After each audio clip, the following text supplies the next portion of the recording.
pessoal, tudo bem por aí? Espero que sim. Eu sou a professora Larissa Mesquita, sou professora de Geografia e eu tô aqui hoje para falar com vocês sobre a guerra no Afeganistão, de 1979 à atualidade. Antes de começar a nossa videoaula, aquele clássico convite. Você está aí assistindo, mas não está inscrito aqui no nosso canal, faça isso. Se inscreva, ative o sininho, assim você vai ficar por dentro de todas as nossas atualizações. Bora lá?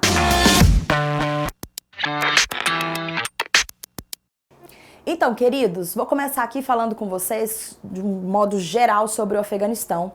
O Afeganistão é um país asiático, né, situado aí numa porção estratégica do continente, porque ele faz ligação com o Oriente Médio, ele faz ligação com a Ásia Meridional, ele faz ligação com a Ásia Setentrional.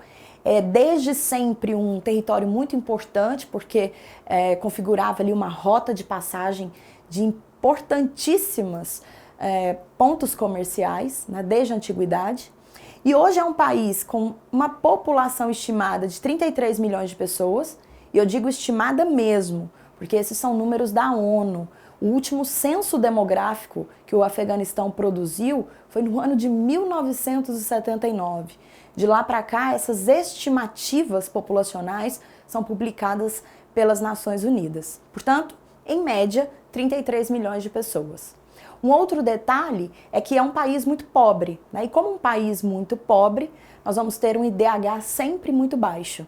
511, né? 0,511 é o IDH deste país. A economia é de base primária, com destaque aí a produção de papoula, é o maior produtor de papoula do mundo. Da papoula se extrai uma substância chamada ópio, que é matéria-prima para diversos produtos tóxicos, né, para diversos tipos de drogas, inclusive a heroína. E essa grande população apresenta uma grande diversidade étnica, embora predomina no país uma única religião. O islamismo é professado ali por mais de 90% das pessoas que vivem naquele país. Bom, gente, mas o que chama a atenção no Afeganistão não são esses dados estatísticos, né, não são esses dados demográficos. Realmente é a situação de conflito que o país vive basicamente desde 1979. E é nesse ano que a gente vai começar aqui o nosso assunto. 1979, essa data marca o início de uma guerra civil que foi iniciada no Afeganistão e que praticamente até os dias de hoje não foi finalizada. O que aconteceu em 1979? A invasão soviética ao país. Vamos lembrar que nós estamos falando de 1979, contexto geral, Guerra Fria. Divisão do mundo, né, entre países capitalistas e socialistas. A União Soviética invade o Afeganistão para dar força ao governo, instituído no ano de 1978, e que se declarou socialista. Essa invasão durou 10 anos, ou seja, de 1979 até 1989.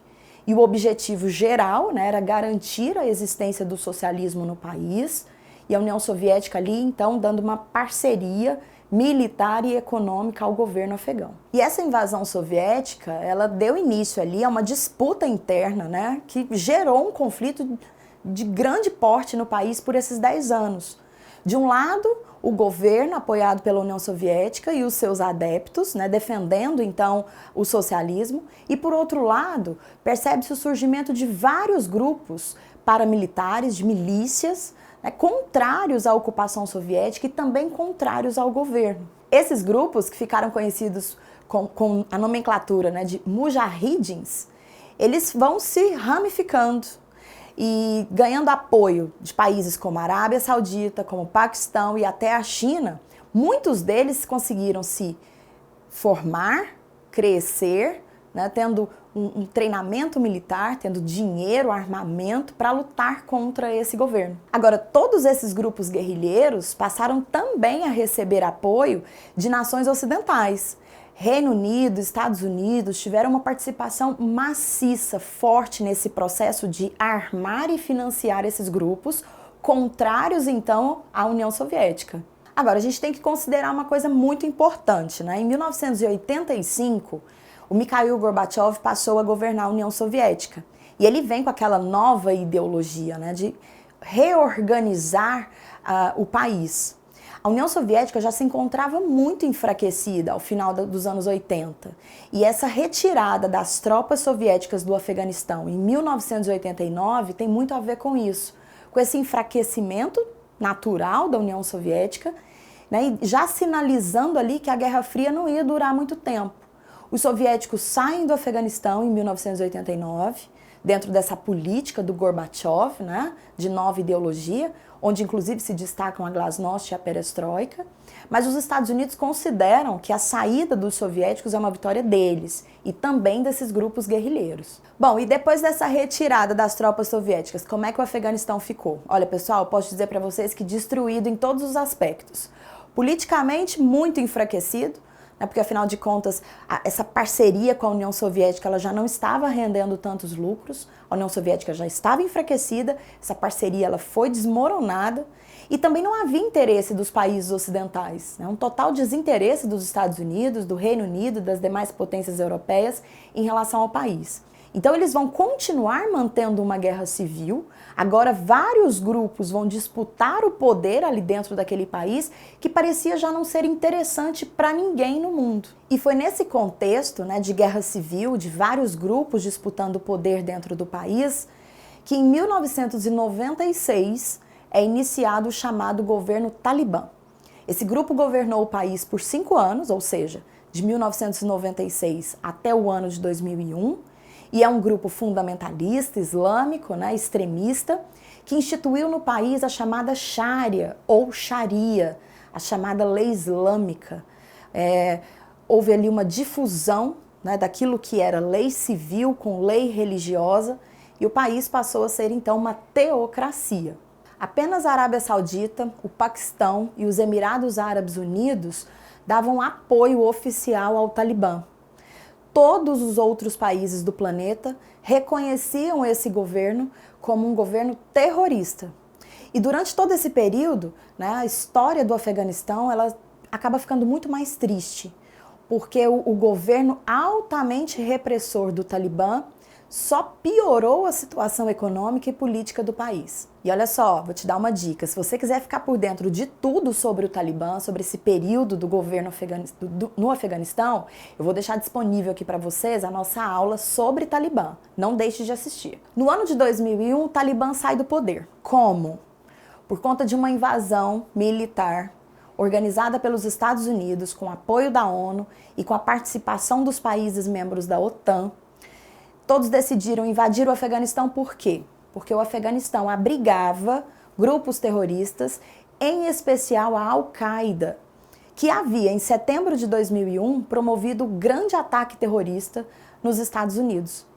Então, o objetivo da invasão de 2001 era, inicialmente, capturar o Osama Bin Laden, o líder da Al-Qaeda, né? E puni-lo, obviamente, pelos ataques terroristas do 11 de setembro, mas também destituir o Talibã do poder no Afeganistão, estabelecer ali naquele país uma democracia plena. Então foi nesse sentido que o Talibã sai do poder. Bom, essa invasão militar, queridos, né, organizada aí pelos Estados Unidos e basicamente aprovada pelo mundo todo, ela vai durar 20 anos. Portanto, ela acontece de 2001 até 2021. Nesse período, o país não se tornou um país totalmente pacífico, de jeito nenhum. O Afeganistão continuou tendo ali os seus conflitos internos e essas forças militares internacionais, elas trabalhavam ali no intuito de organizar o país para depois ir embora, certo? Pelo menos é a lógica, né? É o que se espera. A saída dessas tropas militares, desses grupos militares, ela vai sendo gradativa. Já a partir de 2010, né, muitos países começam a retirar as suas tropas militares do Afeganistão. O Afeganistão começa a se organizar politicamente, com a introdução, por exemplo, de eleições, criações de partidos políticos, grupos de representatividade comunitária. E parecia que o negócio estava andando bem. Só que ao mesmo tempo, né, em que o país caminhava para um projeto mais democrático, né, de organização, a guerra civil em si não tinha acabado. O próprio Talibã, né, que tinha sido destituído do poder em 2001, já se reorganizava, inclusive. E a partir de 2019, né, começam negociações ali entre Estados Unidos, principalmente, que até nesse momento era praticamente o único país ocidental a manter suas tropas militares no Afeganistão. E ali os Estados Unidos iniciam uma conversa, inclusive com o Talibã, para poderem deixar de vez o Afeganistão. O presidente Barack Obama, o presidente Donald Trump e o presidente Joe Biden, veja só, 3 presidentes, né, ao longo de um período bem grande, já organizavam a saída total dos Estados Unidos do país. Houve redução de tropas durante o governo do Barack Obama, houve redução de tropas durante o governo Trump, e no dia 14 de abril de 2021, o agora presidente dos Estados Unidos, Joe Biden, anunciou que os Estados Unidos tirariam todos os militares estadunidenses daquele país até setembro de 2021. E de uma forma não muito surpreendente, em 15 de agosto de 2021, o mundo acordou com a notícia de que o Talibã havia tomado a capital do país, Cabul, né, e se reorganizado novamente no poder. O presidente fugiu do Afeganistão e antes de todas as tropas dos Estados Unidos saírem dali, o Afeganistão inicia um novo processo político. Claro, né, bastante incerto, que agora novamente esse movimento fundamentalista governa o país, deixando aí um ponto de interrogação para o mundo do que é que vem pela frente. Pessoal, ao longo desse período, de 1979 até 2021, o Afeganistão é, portanto, um país em guerra, né? Por vários motivos em determinados momentos, mas não é um país de paz. Estima-se que mais de 3 milhões de pessoas tenham perdido a vida nesses conflitos desde 1979 e muitos outros milhões encontram-se hoje refugiados em diversas partes do mundo, especialmente no país vizinho, o Paquistão. É um processo destruidor, não só da política, mas de uma economia que sempre foi fragilizada. Infelizmente, é um país, né, que nos mostra claramente como um processo de conflito civil, processos de guerras, podem levar uma nação à destruição. Então, queridos, espero que vocês tenham gostado e antes de ir embora, vou deixar aqui para vocês outros convites.